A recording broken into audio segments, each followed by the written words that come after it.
Halo para pencari cuan, selamat welcome di channel Dapur Saham Indonesia. Channel yang akan membawa lu semua sadar akan kenyataan di bursa saham. Saham bank digital tahun lalu sempat booming, naik tinggi. Gimana rapor saham bank digital tahun ini? Kita lihat pergerakan saham bank digital periode Januari 2022 hingga April 2022. Lo masih ngantri naruh atau ambil duit di bank? Udah jarang atau hampir nggak pernah lagi kan? Palingan lo datang ke bank untuk masukin duit, masukin uang juga udah bisa lewat ATM sekarang. Nah, inilah yang disebut era perbankan digital. Istilah perbankan digital pada dasarnya menggabungkan layanan perbankan online dan seluler di bawah satu payung. Layanan inilah yang ditawarkan oleh bank-bank yang menyebut dirinya digital bank atau bank digital. Kalau kita baca peraturan Otoritas Jasa Keuangan POJK 03/2021 menyebut bahwa bank digital adalah bank berbadan hukum Indonesia BHI yang menyediakan dan menjalankan kegiatan usaha terutama lewat saluran elektronik tanpa kantor fisik selain kantor pusat atau menggunakan kantor fisik terbatas. Per Juni 2021, OJK menyebut 7 bank sudah menjadi bank digital dan di September selanjutnya ada 2 lagi yang disahkan menjadi bank digital. Jadi lu perlu cek kalau ada bank-bank yang ngaku digital tapi belum disahin sama OJK. Otoritas Jasa Keuangan yang memberikan izin sebuah bank mengimplementasikan fitur digital customer onboarding atau pembukaan rekening nasabah baru secara online digital dalam sebuah aplikasi. Gua sebutin 9 bank ya. 1. PT Bank BTPN Tbk. Bank BTPN adalah salah satu pionir bank digital di Indonesia dengan memperkenalkan produk Genius yang diluncurkan pada Agustus 2016 silam. Dari laman Genius tercatat sudah lebih dari 3,3 juta pengguna. BTPN singkatan Bank Tabungan Pensiun Nasional yang berdiri pada 1958. 2. PT Bank Aladin Syariah Tbk. Kode sahamnya Bank. Para pengguna Bank Aladin bisa membuka rekening via telepon genggam. Sebelum namanya PT Bank Aladin, perusahaan finansial ini sudah 5 kali berganti nama. Banyak juga ya. Awalnya PT Maybank Nusa Internasional, lalu berubah menjadi PT Bank Maybank Indokor, berubah lagi jadi PT Bank Maybank Syariah Indonesia di 1 Juni 2010, ganti nama lagi PT Bank Net Indonesia Syariah 3 Juli 2019 dan resmi menjadi Bank Aladin Syariah Tbk pada 7 April 2021. Yang ketiga, PT Bank MNC International Tbk, kode sahamnya BABP. Bank MNC International Tbk, MNC Bank sebelumnya bernama Bank ICB Bumi Putra Tbk.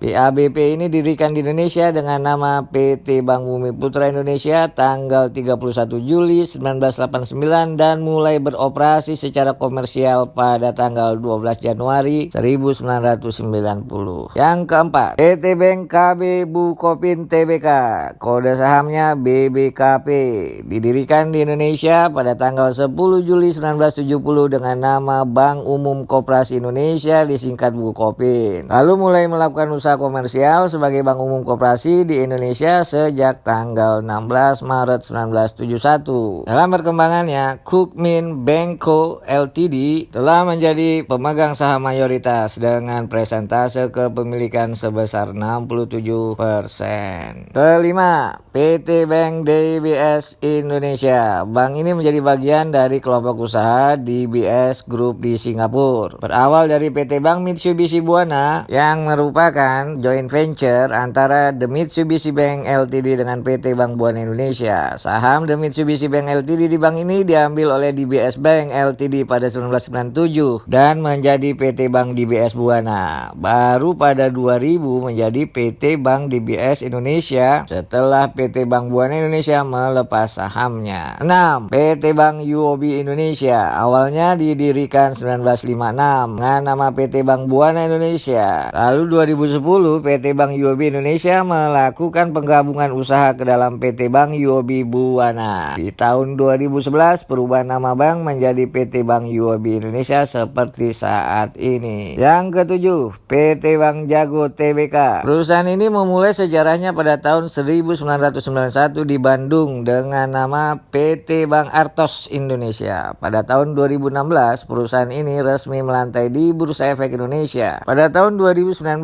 setelah PT Metamorphosis Ekosistem Indonesia milik Jerry Eng dan Welltrack Technology Ltd milik Patrick Sugito Waluyo masing-masing mengakuisisi 37,65% dan 13,35% saham perusahaan ini. Sehingga dua orang kaya ini keduanya bersama-sama menjadi pengendali perusahaan PT Bank Jago Tbk dengan kode saham ARTO. Kedelapan, PT Bank Neo Commerce Tbk, kode sahamnya BBYB.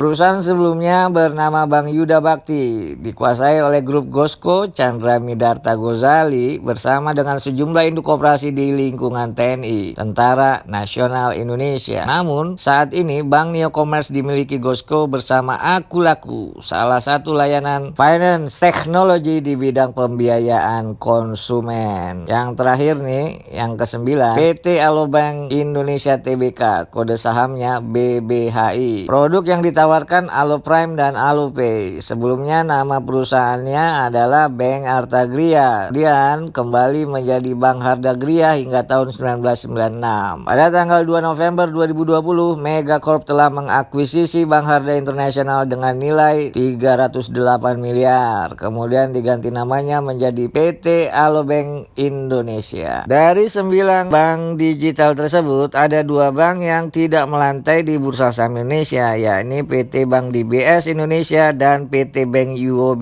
Indonesia. Nah, sekarang kita lihat rapor harga saham perbankan digital periode 3 Januari sampai dengan 28 April 2022. Yang pertama, PT Bank BTPN Tbk, kode sahamnya BTPN. Harga saham BTPN sejak awal Januari sampai Kamis 28 April 2022 turun minus 3,37%. Harga saat ini Rp2.580. 2. Bank Aladin Syariah Tbk. Harga saham bank turun minus 14,41%. Pada 3 Januari tahun ini harganya Rp2.360. Sekarang harganya jadi Rp2.020 perak. 3. BABP. Harga saham PT Bank MNC Internasional Tbk turun minus 18,28%. Dari harga Rp186 perak ke Rp152. 4. PTKB Bukopin Tbk. BBKP harganya turun minus 21,90% dari harga Rp274 menjadi Rp214. Yang kelima, Bank Jago. Arto turun minus 32,76%. Harga saham Arto awal tahun Rp17.325, sekarang harganya sudah Rp11.650. 6. BBYB.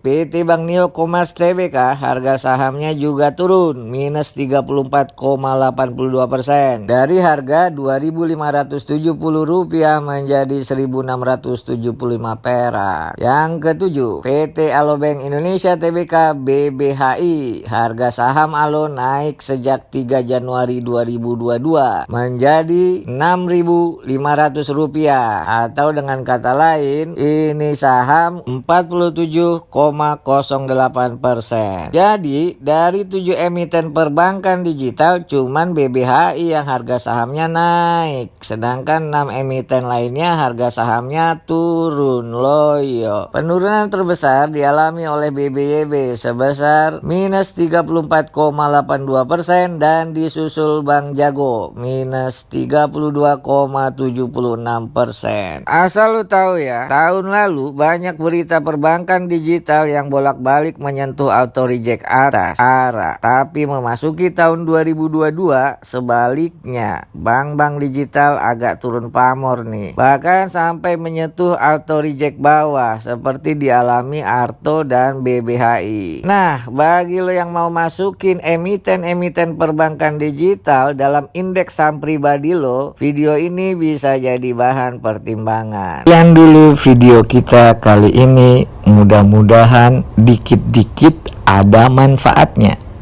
Terima kasih ya udah nonton channel Dapur Saham Indonesia.